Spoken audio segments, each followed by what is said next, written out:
सबके साथ हो गया, अपने पैरों से नहीं, सबके पैरों से चल रहा हूँ, अपनी आंखों से नहीं, सबकी आंखों से देखा।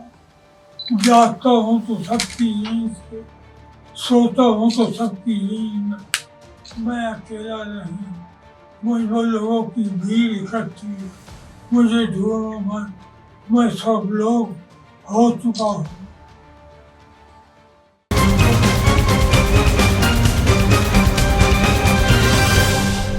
नमस्कार, आप देख रहे हैं एडिटर जी न्यूज और मैं हूं आपके साथ प्रिया जगत। आज हिंदी के शीर्ष कवि कथाकार विनोद कुमार शुक्ल को हिंदी का सर्वोच्च सम्मान ज्ञानपीठ पुरस्कार उनके रायपुर स्थित निवास पर दिया गया।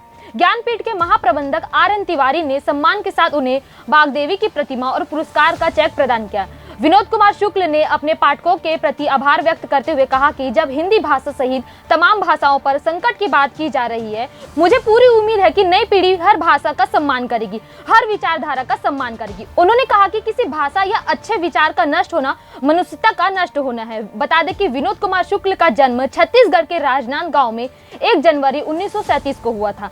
90 की उम्र के होने को आए विनोद कुमार शुक्ल हिंदी साहित्य के ऐसे रचनाकार हैं जो बहुत धीमे बोलते हैं, लेकिन उनकी साहित्य की दुनिया में उनकी आवाज बहुत दूर तक सुनाई देती है। उनका पहला कविता संग्रह लगभग तय जय हिंद 1971 में आया और वहीं से उनकी विशिष्ट भाषिक बनावट, चुप्पी और भीतर तक उतरती कोमल संवेदनाएं हिंदी कविता में दर्ज होने लगी।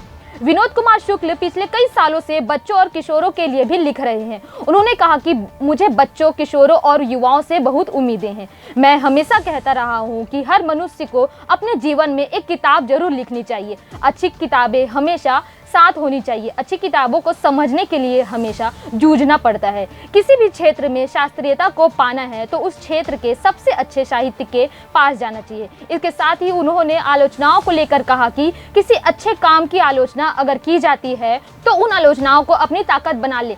आलोचनाएं जो हैं दूसरों का विचार है जो उपयोगी या अनुपयोगी हो सकती है। इस मौके पर ज्ञानपीठ के महाप्रबंधक RN तिवारी और साहित्यकार डॉक्टर सुशील त्रिवेदी ने क्या कहा, सुनिए।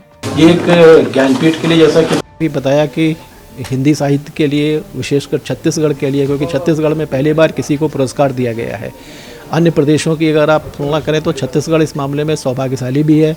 कई राज्य ऐसे हैं कि जिसमें अभी ज्ञानपीठ पुरस्कार लोगों को नहीं मिला। सर्वाधिक बार पुरस्कार ज्ञानपीठ 11 बार उत्तर प्रदेश में दिया गया है। जाहिर है उत्तर प्रदेश में ज़्यादातर साहित्यकार उत्तर प्रदेश से ही आए हैं, लेकिन अब ये सभी जगह को मिल रहा है। और विनोद कुमार शुक्ल जी को पिछले वर्ष भी मिलने की बात आ रही थी, लेकिन इस वर्ष उनको ये पुरस्कार दिया गया। और हिंदी साहित्य में वर्तमान जितने भी लोग साहित्यकार हैं उनमें उनका एक विशिष्ट स्थान है। और हम भी ये मानते हैं कि विनोद कुमार शुक्ल जी को यह पुरस्कार देके ज्ञानपीठ जो हमारा चयन समिति है, जो चयन बोर्ड है, उसने एक सही निर्णय लिया। क्योंकि पुरस्कार देने में हमारे एक सिलेक्शन प्रोसेस होता है, उस प्रोसेस के हिसाब से जिसमें ज्ञानपीठ का कोई भी रोल नहीं रहता है। हमारे संस्थान का हमारा एक चयन समिति है जिसमें 11 सदस्य हैं। उस चयन समिति के अध्यक्ष जो हैं वो निर्णय लेते हैं और उसके निर्णय को हमें स्वीकार करना पड़ता है। और वो कई बिंदुओं पर तय देखते हैं कब किसको पुरस्कार दिया गया, किस भाषा को। तो जिस भाषा को भी पुरस्कार दिया जाता है, ज्ञानपीठ के नियमन के अनुसार अगले 2 वर्ष तक उस भाषा पर हम विचार नहीं करते हैं। जैसे हिंदी को अभी 2024 का पुरस्कार दिया गया, 2025 और 26 में अब हिंदी भाषा पे हम विचार नहीं करेंगे, हिंदी भाषा पे अब 2027 में विचार करेंगे।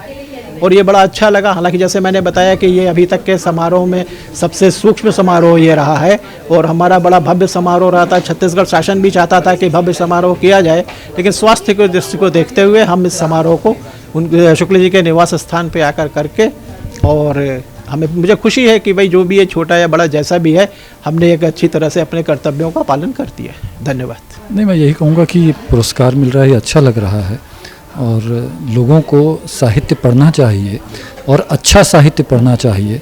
यह समझ अभी बहुत कम है कि अच्छा साहित्य क्या है। तो ये समझ भी विकसित खासकर युवाओं को करनी चाहिए कि अच्छा साहित्य क्या है, इसकी ओर मुड़ें और ये समझ विकसित करें और खूब पढ़ें।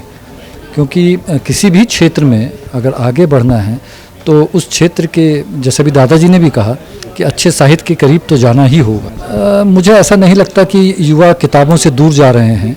युवा पहले भी पढ़ते थे, अभी भी पढ़ते हैं और किताबें पहले भी पढ़ी जाती थी।